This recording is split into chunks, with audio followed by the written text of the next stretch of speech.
Oh my, pretty and delicious? Today I'm making rose and lemon squares. I'll need a bunch of rose petals. And the type of rose I'm using for this and all other rose recipes I've had on my channel is Rosa rugosa, or the beach rose, Japanese rose, Romanes rose, or lechberry. It's very fragrant, delicious, and gives amazing color.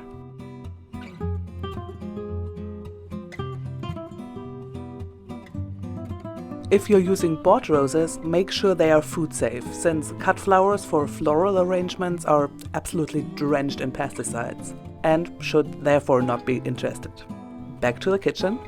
For the dough, you'll need flour, ground almonds, sugar, coconut oil, rose water, and the zest of 2 lemons.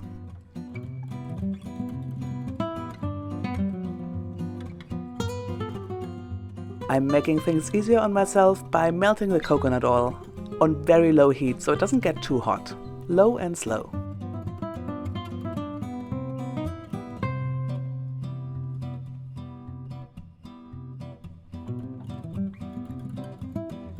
While that's happening, sift the flour,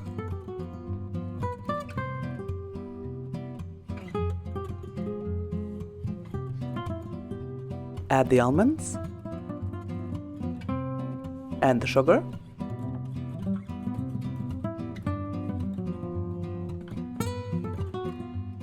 then zest 2 lemons.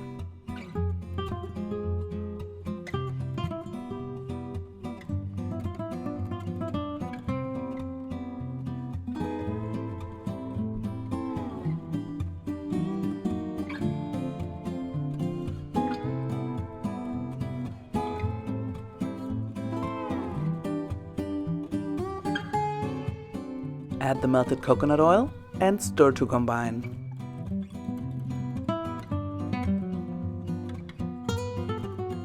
Oh gee, almost forgot the rose water.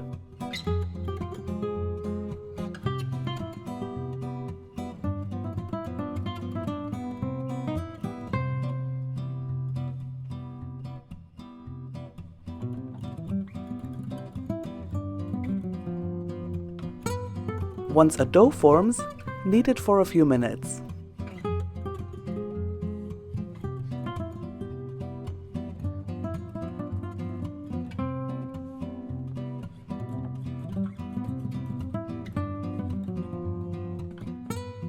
When everything is smooth, put the dough in the fridge for about an hour.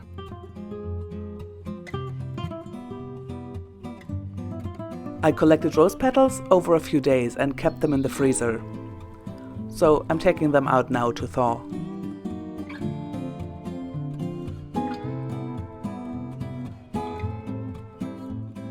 I'm just putting this bit in case you're wondering why the petals look so deflated. The ingredients for the filling are zest of 2 lemons, the juice of 4 lemons, rose petals, sugar, cornstarch, coconut milk, and a pinch of salt. By the by, I know some people don't quite like the taste of coconut, but rest assured the rose and lemon completely cover the coconut. Also, you'll need a blender.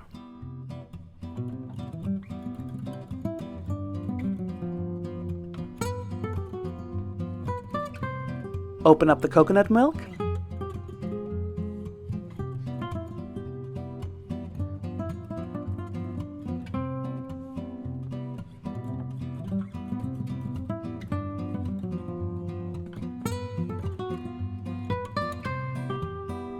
Add the sugar.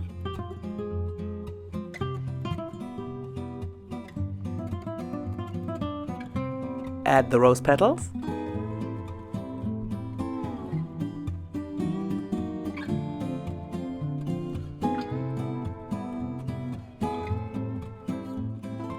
Zest 2 lemons and juice 4 lemons. I'm using the ones from earlier when I made the dough, which is why they're looking a little dodgy.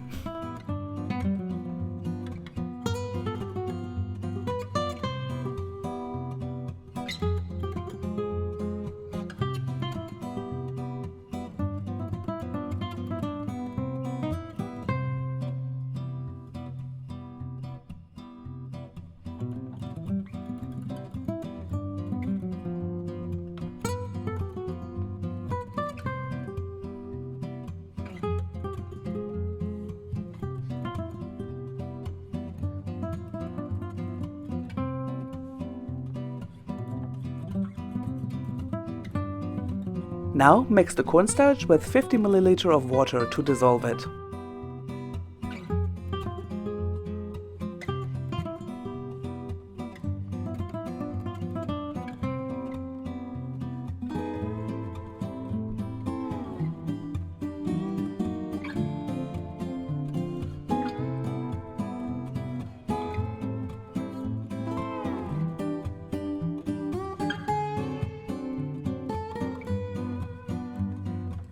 And blend all that up for a good minute and a half maybe.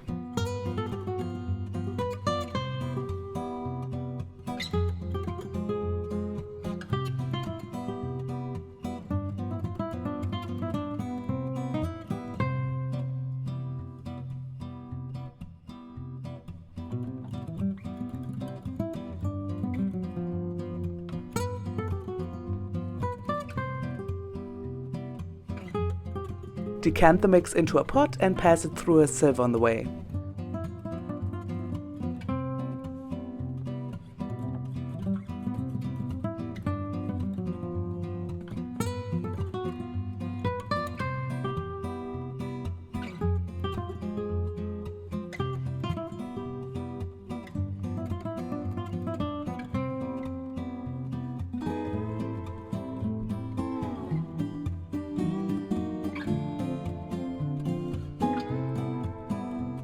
Move it to the stove on a low heat. The dough should be ready now, so get a dish and 2 layers of baking paper. 2 layers because in the past I've struggled to get it out of the dish after baking, but with the second layer that's not a problem.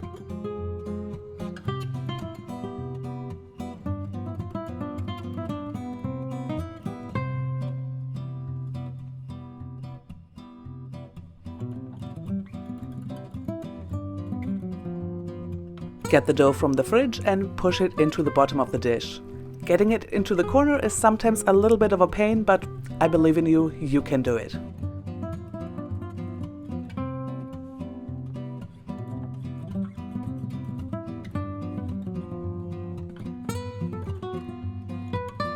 Alright, that's looking pretty good.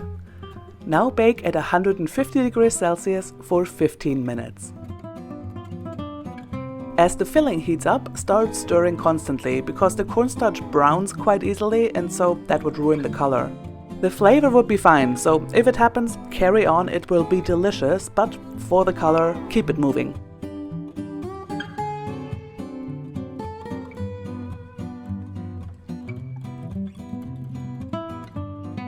Once the dough has been in for 15, take it out and pour in the filling.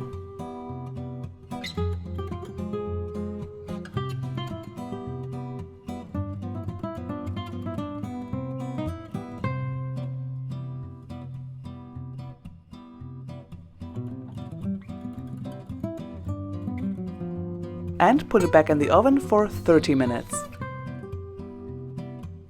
And there we are! Let it cool to room temperature and then keep it in the fridge overnight to set. Alright, the color looks very different from the shots from last night. That's just the filming. I filmed by natural light and yesterday we had a thunderstorm coming and the light was very strange. But today we're back to blue skies and sunshine, so that's why it looks so different.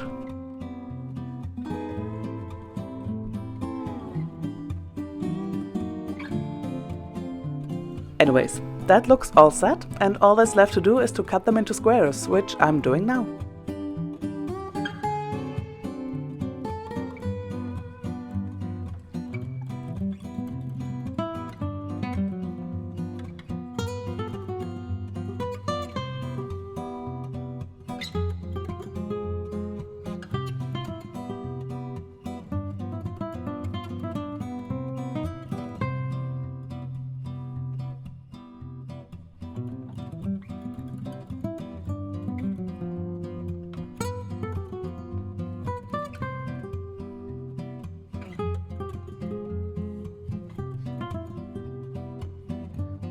Thank you so much for watching. If you like this video and want to see more, why not subscribe?